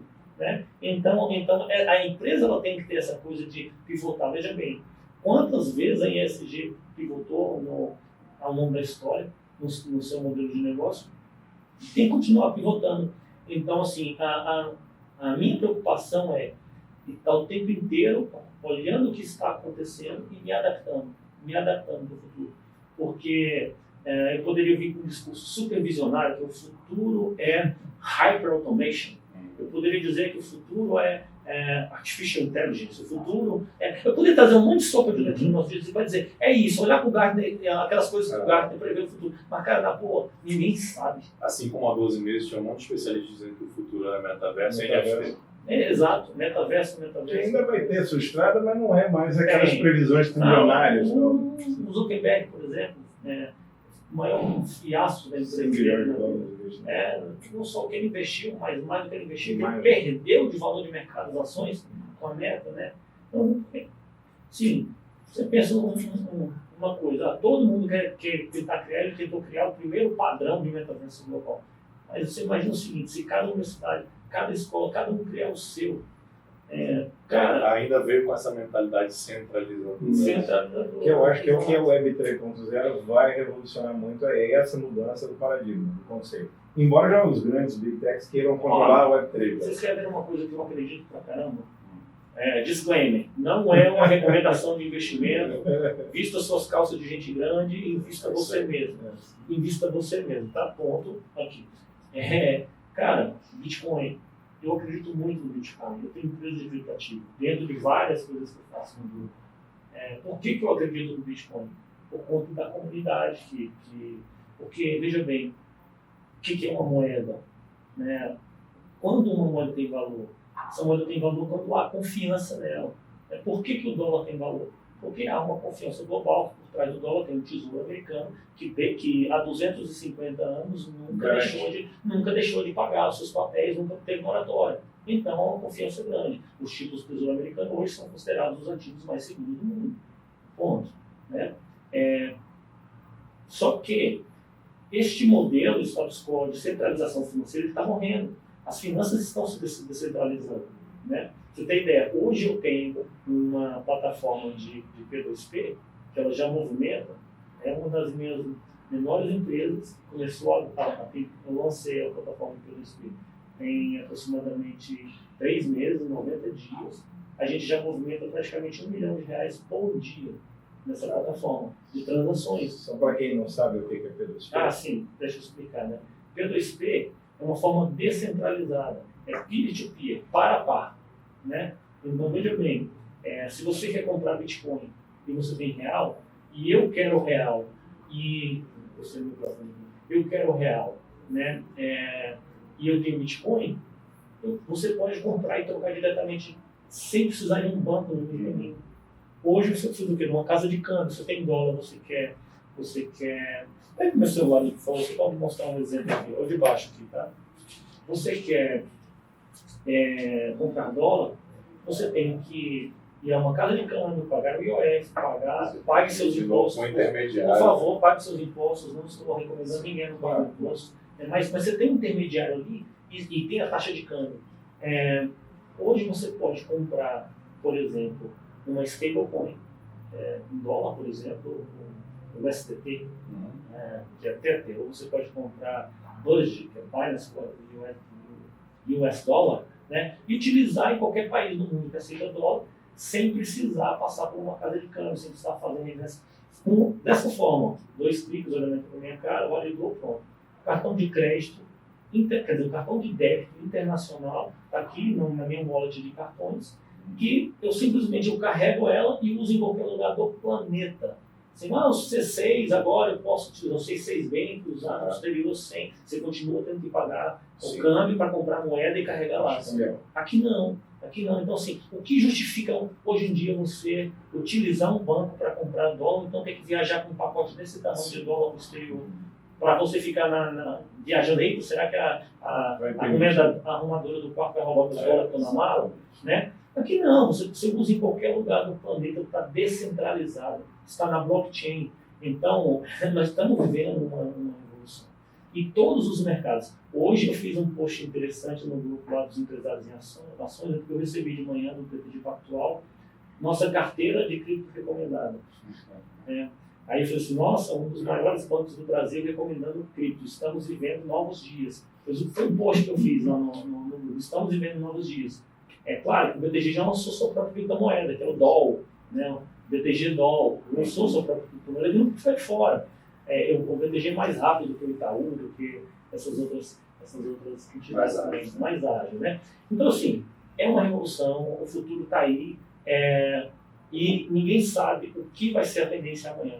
Portanto, eu sugiro ao empresário, principalmente o empresário de tecnologia, não tente ficar nessa noia, nessa piração de tentar adivinhar. Sabe por quê? Porque você não vai conseguir, você vai ficar sem dormir, você vai focar energia, dinheiro, tempo. Cara, faça bem feito o que você faz bem feito hoje, fique atento. Se o mercado está mudando, pivote o tempo inteiro. Mas não tente adivinhar o futuro, porque isso é gamble. E gamble não é. Isso é jogo. Né? É jogo, você está lidando com a sorte e não com o preparo, né? E não com oportunidade.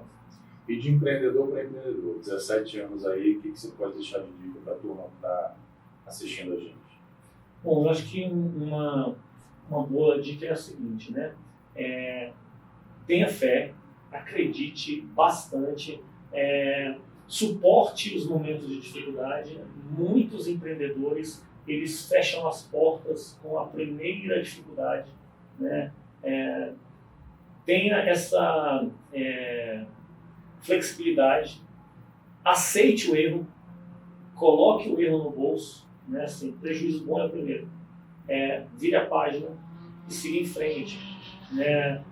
Procure não se endividar muito, né? Procure ter uma finança equilibrada, porque, veja bem, uma das coisas que acaba casamento e acaba sociedade é desequilíbrio financeiro. Enquanto tem dinheiro entrando, está todo mundo bem, na sociedade, no casamento também. E se começar a faltar dinheiro, né? Então, essa adaptabilidade, né, às mudanças, essa atenção ao fluxo de caixa, né, e um zelo muito grande com o seu colaborador, né, assim. Por quê? Porque ninguém faz nada sozinho. Você pode trazer aqui os maiores empresários do Brasil. Se eles tiverem um pouco de honestidade, eles vão dizer para você que só chegaram onde chegaram porque tem equipe, porque tem time, porque tem pessoas junto com eles, né? Então dê uma atenção para o seu colaborador, para as pessoas que te apoiam, para os seus sócios, né? Eu acho que você tem muito a ganhar com isso, né? Assim, dar atenção para o seu colaborador e um último ponto, claro, né? O foco no cliente, no produto.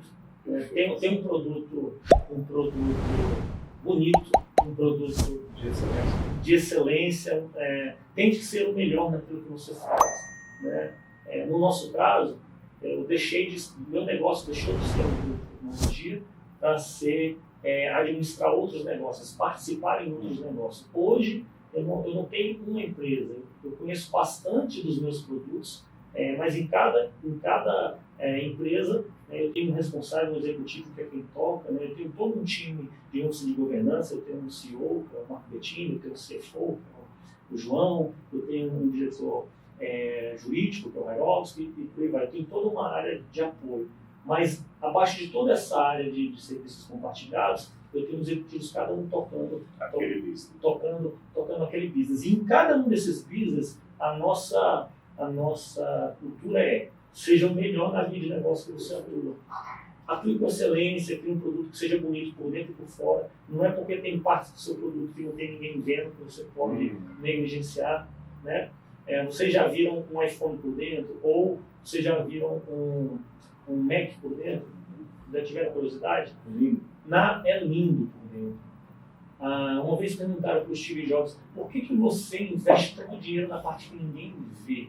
Ele veio assim, porque eu sei o que tem lá dentro. E quando eu sei o que tem lá dentro, eu valorizo, eu compro mais caro. Tem até uns memes na internet mostrando assim, uma placa-mãe de um PC e uma placa-mãe de um Mac. Aqui, um emaranhado de fio, vai para lá, vai para cá, aquela coisa, né, cheio de pontos de falha. do outro lado uma arquitetura, uma engenharia perfeita, os componentes todos se encaixando perfeitamente. Você olha para aqueles lados, ele tem valor agregado, tem qualidade. E aí, isso tem a ver com a autoestima também. Então, assim, você cobra mais caro. Posso mais uma historinha aqui rápido? Tem uma historinha que assim, eu tive uma época na vida que eu estava com dificuldade de vender o meu curso. E, modéstia à parte, eu era um professor muito bom de preparação para a certificação PMP. Fui professor do PMI. O PMI sempre fazia as avaliações no final do curso. E os 10 anos que eu fui professor, entre vários professores excelentes, eu sempre tive as melhores notas. Feedback dos alunos. E tinha alguns cursos no mercado inferiores ao meu, com material inferior ao meu, que as turmas enchiam e a minha turma não enchia. E aí um dia eu contratei um cara para fazer uma consultoria para mim de marketing, e ele falou, cara, tem um material bonito, tua logomarca é bonita, teu espaço físico é legal, teu cofre é lindo, só está faltando uma coisa. Eu falei, o quê? Você subiu o seu preço. Sabe por que ninguém está vindo aqui? Porque o preço lá, não vou falar o nome da empresa, mas no teu concorrente aqui, 40% mais caro que o seu. E você, em vez de subir o seu preço, você está baixando o seu preço. Então as pessoas associam. E eu falei, caramba, aí o que eu fiz? Botei o meu curso mais caro do que o de lá. Minha sala encheu. Então me encheu. Incrível, né? E assim, o menino do marketing falou assim, cara, a única coisa que eu acho é que seu produto está subvalorizado, você está cobrando pouco. Que lição maravilhosa, hein? Muito bom. Tem uma questão que envolve esse pensamento de coletividade. O Carlos Jacobino deixou claro aqui em diversos momentos a percepção de que ninguém faz tudo sozinho, de a relação com o sócio, com a família, etc. Ele é um ser plural, né, por natureza, ele tem essência coletiva. E mais recentemente, Saulo, ele se colocou à disposição para assumir um papel de liderança. Eu acho que valeria a pena perguntar ao Carlos Jacobino o que te motivou agora a posicionar seu nome, a buscar, vamos dizer assim, com o apoio que teve de uma boa maioria de membros, a condição de assumir, candidatar primeiramente e ser eleito como chapa única, né, com certa unanimidade, a presidência do sindicato ao qual você é filiado, o sindicato patronal, Sinfor, que nós chamamos aqui do Distrito Federal, que é o Sindicato da Indústria da Informação, é um dos mais antigos, um dos mais conceituados aqui da cidade, de longe, uma instituição protagonista, mas que vai exigir agora do teu tempo, que vai exigir agora do teu olhar, da tua dedicação, uma percepção de mudança, inclusive, do paradigma sobre Brasília, sobre a matriz econômica da cidade, onde a tecnologia, nós sabemos, tem um poder de contribuição muito grande. Os números, inclusive, que você tem repetido, são muito interessantes. Por que assumir a presidência de um sindicato da indústria da informação em meio aí ao conjunto de 19 CNPJ, né, para administrar a família com a prioridade que você dá? Karatê com filho, por que razão? Violão com a filha. Por qual motivo você vai nesse caminho agora? Bom, Giba, assim, primeiro que eu não me candidatei para ser presidente do Sinfor, fui convidado, né? Te candidataram. Por acaso eu estava na festa de casamento de um grande amigo e concorrente. No setor de TI aqui, o Freitas, né? Acho que um parênteses rápido, né? A concorrência sadia ela é muito boa. A gente cresce, né? Quando você tem alguém que leva a barra, né? E o Carlos Freitas é um grande empresário, um cara que sempre me inspirou. Assim como o Valdir, como a Cristina Bonner, uma turma da Politec que eu trabalhei, né? Eu era adolescente, comecei no curso de processamento de dados, fiz um curso de processamento de dados, curso técnico no nível médio, e o meu sonho era trabalhar na Politec, né? Aí ver lá o Barros, o Milton, o Alarcano, né? Aquela turma toda. E que eu vinha conhecer toda essa turma depois, né? Assim, trabalhei para eles, e depois, quando eu estava me tornando empresário, eles já estavam se aposentando, saindo. Alguns deles eu convivo até hoje, como o próprio Valdir, um dos maiores empresários de TI que esse país já viu, né? Então, Carlos Freitas é um grande concorrente, e eu estava no casamento dele e lá tinha vários empresários, porque ele convidou, ele é vice-presidente, atualmente o primeiro vice-presidente do Sinfor, né? E ele convidou muita gente do setor para o casamento dele. E lá eu fui surpreendido, estava com a minha esposa na mesa, por um grupo de empresários que me procurou, só é o seguinte, ano que vem o Ricardo Caldas completa seu mandato e o nosso candidato é você. Eu falei, eu? É você. Vamos lá falar com ele, vamos falar com vocês? Bom, e aí começou essa história, né? Eu fui surpreendido por esse convite, né? E aí essas pessoas enalteceram algumas características que eu tenho, né? Na liderança, né? Algumas contribuições históricas, né? Eu milito no setor de TI aqui do Sul Federal desde o início. Quando eu entrei no Sinfora 17 anos atrás, a minha empresa só tinha um funcionário, que era eu. Eu preso? Exato. Eu preso. Exato. E estou até hoje, né? Por isso que eu acho que tem que dar muita atenção para as startups, porque a startup de hoje é a grande empresa de amanhã, né? A empresa bilionária, né? De amanhã. Então surgiu esse desafio. E uma das coisas que eu sempre lutei, uma das bandeiras que eu sempre lutei, foi pela coletividade, foi pela representação sindical, pelo peso do empresariado unido. Nós tivemos aí, nos últimos anos, agravado pela situação da pandemia, um distanciamento e um esvaziamento do setor empresarial, que hoje é um dos setores mais importantes da economia do Distrito Federal. Hoje, 8% de todo o ISS que é arrecadado no Distrito Federal é simplesmente da parte de serviços de tecnologia, não estou nem levando em consideração a parte de indústria, só a parte de serviços de tecnologia. Deixa o peso sobre o PIB local. Aqui nós temos sem contar as grandes empresas federais que são da indústria de informação, como o Cerco, o Dataprev e companhia, né? Sem contar os grandes núcleos de tecnologia do Banco do Brasil, da Caixa, sem contar isso, o que acontece dentro do serviço público, nós temos um total de aproximadamente 1.800 empresas no setor, com mais de 6 bilhões de reais de PIB nessas empresas, né, e empregando mais de 50 mil pessoas, emprego direto. Se a gente trouxer os PJs para essa conta, aí aumenta muito, né? Aumenta muito esse número. Então, um setor muito importante para a economia do DF, em que os grandes empresários estavam cada um cuidando do seu umbigo, né? E uma das coisas que eu fiz quando me convidaram, eu falei assim, ok, eu pensei que eu assumo, mas eu preciso do compromisso de vocês, nós temos aqui uma bandeira de unificação do setor, né? Para minha sorte, o setor ele iniciou um movimento, mesmo antes ainda da eleição do Ricardo Caldas, de juntar as várias entidades. Nós tínhamos várias entidades no setor, o Acestro, o Texof, o Sinfor, o Instituto Iluminante, que o Giga é presidente, a Sinsei, né? Todas essas entidades trabalhavam isoladamente e todas elas tentavam a agenda do governador, tinham suas pautas de desenvolvimento de forma isolada.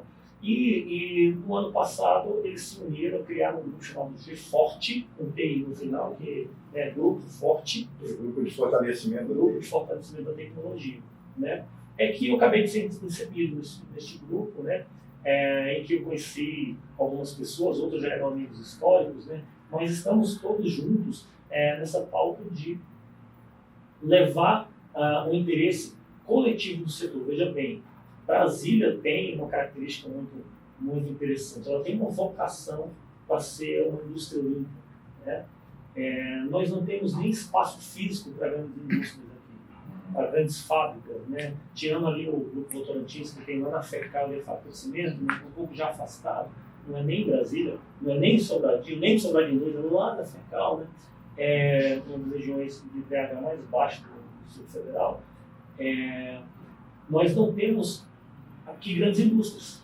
Nós temos um governo muito forte. O que o governo consome? E vai consumir cada vez mais tecnologia.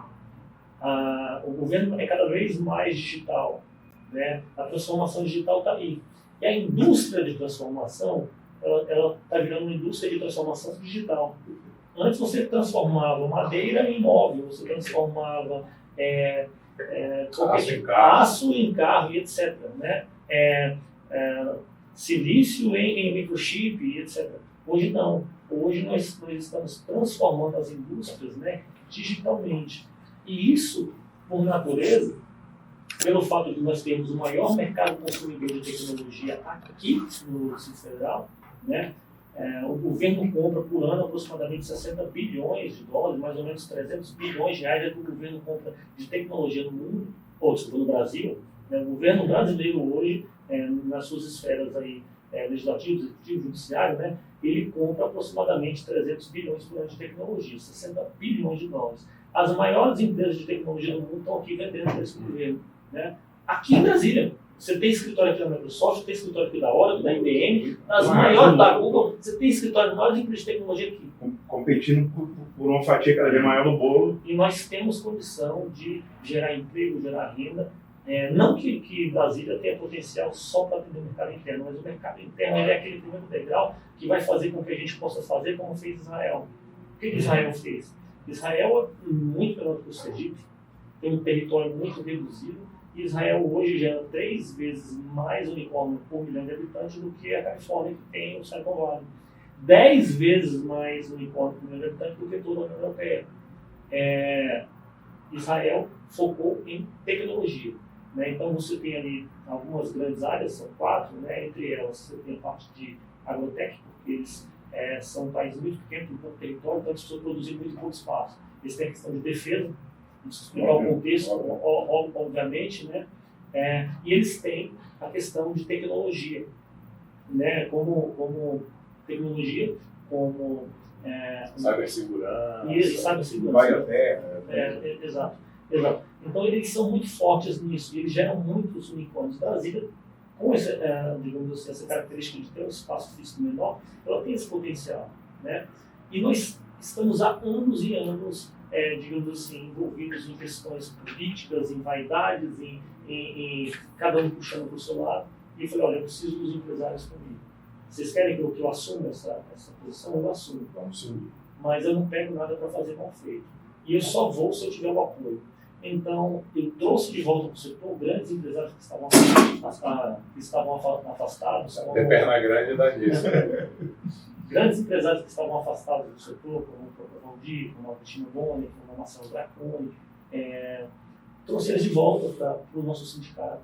Nós temos que ter diálogo com o TCU, nós temos que ter diálogo com o Ministério do Planejamento, nós temos que ter pautas. Por exemplo, me preocupa muito essa reforma tributária agora, né, em que está unificando ICMS, CSS, ISS, PIS, COFINS.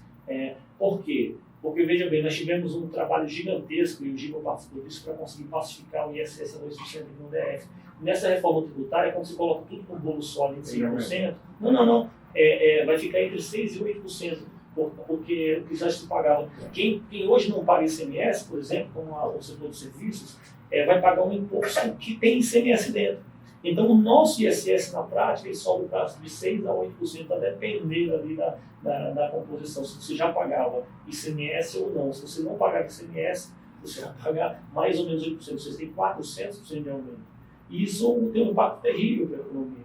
Então, nós temos que nos unir, temos pautas importantes, nós temos aqui um déficit muito grande de mão de obra. A minha empresa sofre, eu tenho uma empresa que trabalha com blockchain, e eu estou com vagas abertas há um ano que eu não consigo preencher. Aí as pessoas falam, não tem emprego. Não, emprego tem, não tem mão de obra qualificada. E olha que eu estou oferecendo salários absurdos, preço de ouro. E não tem gente, né, para poder assumir essas vagas, preencher essas vagas. Né? Então, sim, eu assumi esse desafio para um mandato de 4 anos. Né? Mais uma vez, não tenho a menor pretensão de fazer nada sozinho. Né? Carlos Jacobino é um nome que está à frente de um grupo compromissado, um grupo grande, que tem o Jarbas como primeiro vice-presidente, e que tem um conjunto de empresários que estão dispostos, junto comigo, a trabalhar e a militar. E a qualquer momento, se eu me ver sozinho, eu não quero protagonismo, mas se eu me vir sozinho, eu sou o primeiro a levantar a bandeira e falar, desse jeito eu não quero. Ou é o setor, ou está junto, porque nós só temos força se nós chegarmos no governador. Esse grupo de empresários que está aqui nessa reunião tem 50 mil empresários. Este grupo de empresários que está aqui, paga 8% de todo o ISS, paga aqui 3% de todo o ICMS, aqui, que é arrecadado aqui.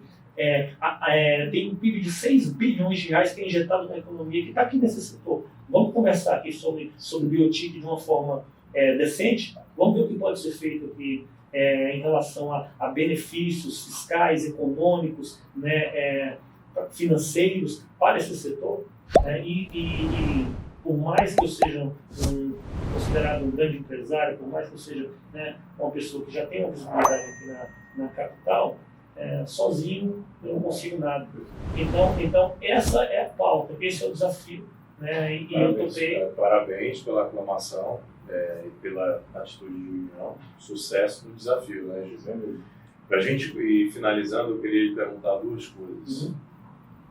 Qual foi o maior erro que você já cometeu nessa vida empresarial que você possa compartilhar com a comissão?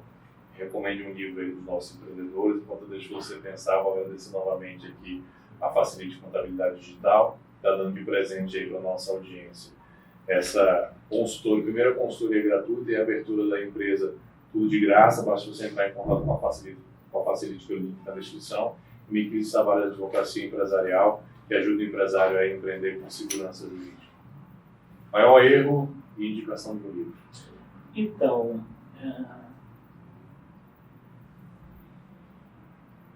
bom, eu vou começar pelo livro enquanto eu penso aqui no livro, porque foram tantos erros. Deixa o processador aqui em cima do plano pensando, né, enquanto eu digo o livro. Tem um livro muito bom chamado You Can't Hurt Me, né, que ele conta a história de um militar americano chamado Goggins, né, um rapaz que sofreu bullying, era gordinho na infância, teve uma série de dificuldades na vida. Não vou dar muitos spoilers do livro, né? Em português, se eu não me engano, ele está como Eu Não Posso Me Ferir. Né? Depois vocês podem botar aqui no videozinho a capa do livro. Bom, né? Vou deixar indicado o link na... You Can't Hurt Me. É um livro fantástico, que ele se tornou um ultramaratonista, ele se tornou um David Goggins, né? Exato. O David Goggins, ele é o primeiro e único a passar no teste do SEAL, a passar no teste da Força Especial dos Rangers, a passar em 3 testes de Forças Especiais Militares Americanas. É o único cara que conseguiu isso. Esse rapazinho que era gordinho, sofreu. Exato. Mas a força dele mental, exato. E ele ensina, né? Ele ensina algumas formas de priorização de ações. Ele tem uma partezinha que ele fala do post-it, mas eu não vou dar muito spoiler, você tem que ler o livro. Vai ler o livro. É um livro muito bom. Posso dar um segundo livro? Claro. Que num outro aspecto, Só confirmar aqui. David Goggins. Correto.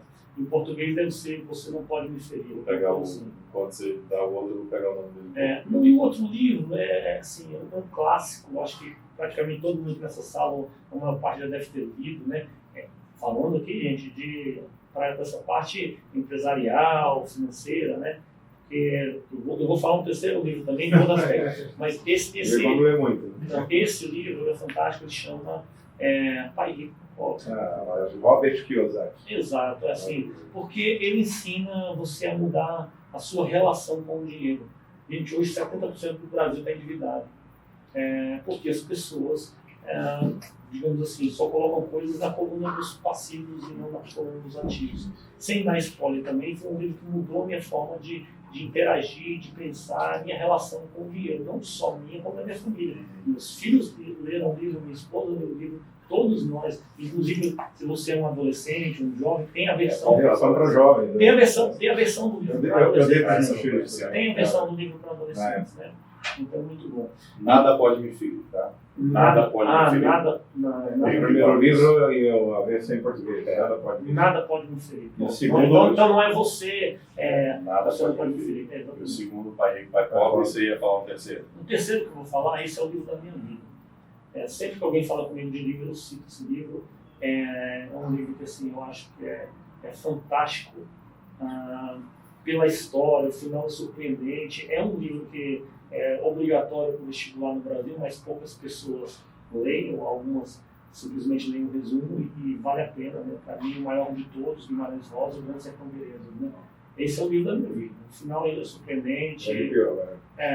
O final surpreendente é um grande, né? Entre tantos grandes brasileiros, tem Machado de Assis, né? Do Calúncio, tem Graciliano Ramos com Vidas Secas, né? Que é um grande descritor dos cenários, né? João Cabral de Melo Neto, tem tantos grandes autores brasileiros, mas para mim, assim, se eu puder recomendar um livro que é para a vida inteira, que você nunca vai esquecer, Se você não leu ainda, leia, né? O Grande Sertão Veredas, ele trabalha várias questões, né? Assim, por exemplo, eu enxerguei várias pessoas dos personagens do Guimarães Rosa, meu pai, eu encontrei lá dentro. Tem um personagem. Os arquétipos, né? Exato. Tem Você vê que ele está enrolando, que é para não falar o erro. Não, é que ele empolgou. Tem um personagem lá dentro que é Medeiros Vaz, que ele é um líder dos jagunços, e a forma como ele descreve o Medeiros Vaz, ele parece muito meu pai, da forma como eu descrevi para vocês, um homem sério, poucas palavras, mas assim, que só a presença dele, sabe, assim, Tem autoridade. Tem autoridade, meu pai se impõe, né? Então é isso. Bom, poderíamos falar só sobre literatura, que eu gosto muito de ler as grandes epopeias, os livros, né, de fora, né, o Voltaire, Cândido, acho maravilhoso, Dostoiévski, né, as epopeias com a história, por exemplo, lá dos gregos e troianos, né, a Ilíada, né, a Odisseia, né, que conta a história de Ulisses, o Odisseu, né. Então, assim, tem muita coisa que é brasileira, Caramuru, tem muita coisa dentro da literatura, daria para falar sobre literatura. Eu gosto muito de ler, acho que enriquece muito, né, o ser humano. Sobre erro, né, eu acho que assim, no início da minha carreira, né, eu deixei muitas vezes o meu ímpeto, né, essa coisa da cabeça dura,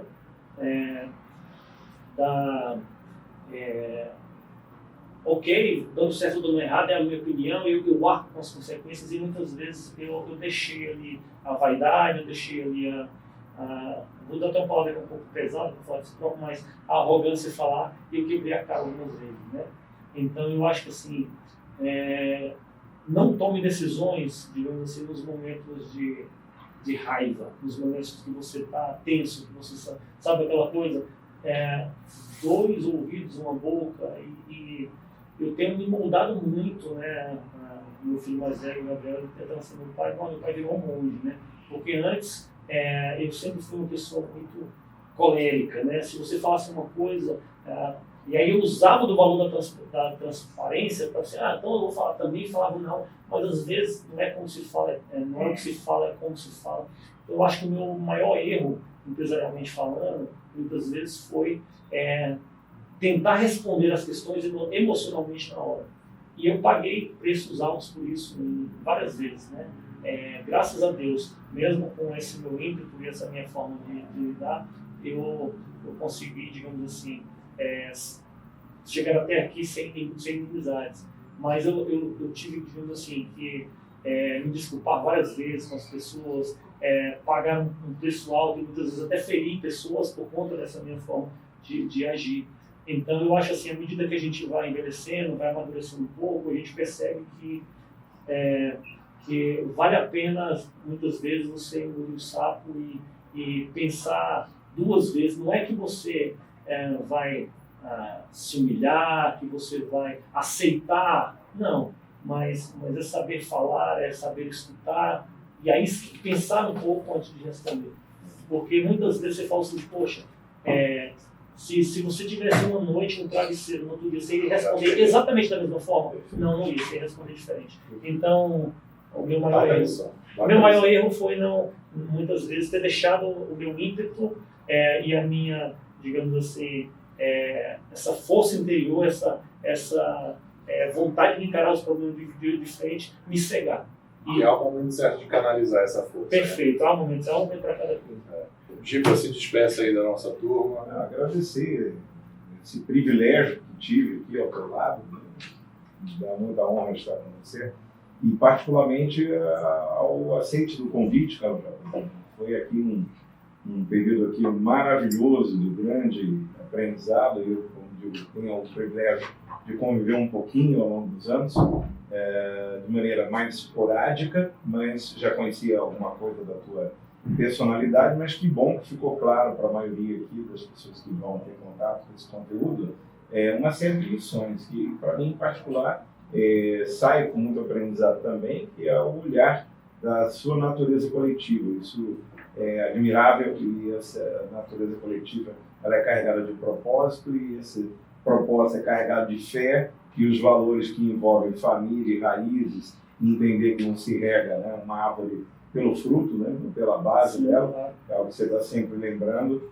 Num mundo empreendedor, empresarial, que é tido como um pouco bélico, um pouco violento, do ponto de vista de comunicação, as palavras às vezes são muito utilizadas de maneira inadequada, e ao invés da sua energia verbal, das palavras construírem, quando o mundo bélico, o empreendedor empresarial, se perde no ego, se perde na arrogância, como você alertou aqui, causa grandes prejuízos. E aqueles que estão atentos, orando, que é o ato de verbalizar, né, e de pensar, né, verbalizar em pensamento, e verbalizar na palavra, que é orar e vigiar, né, que é uma máxima do próprio cristianismo, traz para o conjunto empreendedor um resultado essencial melhor. Né? Tem amor, tem propósito, tem expectativa de um lifelong learning aí, que está sempre se reinventando. Você falou muito em pivotar. A gente percebeu uma visão muito forte aqui de impermanência. Né? Vai se dizer o que é o futuro é o dia a dia, o futuro já é agora, e a capacidade que a gente tem aqui de construir o tempo inteiro, sem grandes apegos a máximas e fórmulas mágicas, etc. Eu aprendi tudo isso e quero agradecer por essa oportunidade de aprendizado. Eu quero agradecer a você que está assistindo a gente ou está ouvindo a gente. Quero convidar você a ajudar o Rainmakers a crescer ainda mais, curtindo, compartilhando, se inscrevendo, mandando para os outros empreendedores da sua rede de contatos aí, porque certamente de São Paulo tem muita lição aqui nesse episódio. E quero agradecer ao Carlos Jacobino por estar aqui, cedeu o tempo, o conhecimento. Peço que você despeça aí da turma, se tiver rede social, forma de contato, deixei da galera. E muito obrigado. Bom, muito bem. Obrigado, Saulo. Obrigado, Giva. Foi muito gostoso aqui, papo, um bom vinho, né? Também gostasse, não está vazia. Tá bom. Dá tempo. Brincadeira à parte, né? Mas foi muito gostoso essa troca, né? A gente está em constante aprendizagem, né? Então, para mim hoje foi mais aprendizagem. Bom, eu sou uma pessoa muito acessível, eu dificilmente não respondo alguém que me manda uma mensagem. Eu não uso e-mail, tá? Acho que desde 2009 eu abandonei o uso do e-mail, não tenho um e-mail institucional para quem vê a minha secretária. Quando eu tinha uma empresa eu recebia 30 e-mails por dia. Você imagina se eu tivesse hoje e-mail? Pois é. Mas eu tenho rede social, eu tenho o LinkedIn, né? Você me acha no LinkedIn e no Instagram. Em ambos é carlos.jacobino, né? Então, beleza, eu vou deixar na descrição. carlos.jacobino, você me acha aí nas duas, tá bom? Se quiser trocar uma ideia, a gente marca um papo aí, eu sou muito acessível. Maravilha, gente. E só mais um recado, se você for do setor de TI, de tecnologia, e ainda não está no Sinfórum, gostaria de te convidar, né? E você se filiar, fazer parte desse sindicato. A gente precisa engrossar o caldo.